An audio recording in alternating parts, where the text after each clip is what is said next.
எம்மா அந்த 10 அடி புத்துக்குள்ளே நாகத்தா எத்தனை நாள் இருப்பேன் 10 அடி புத்துக்குள்ளே நாகத்தா எத்தனை நாள் இருப்பேன் பாலாத வாத்து வச்சேன் நாகத்தா பருகிட வாரும் அம்மா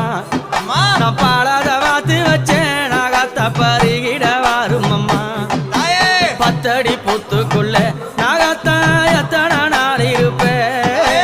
10 அடி புத்துக்குள்ளே நாகத்தா எத்தனை நாள் இருப்பேன்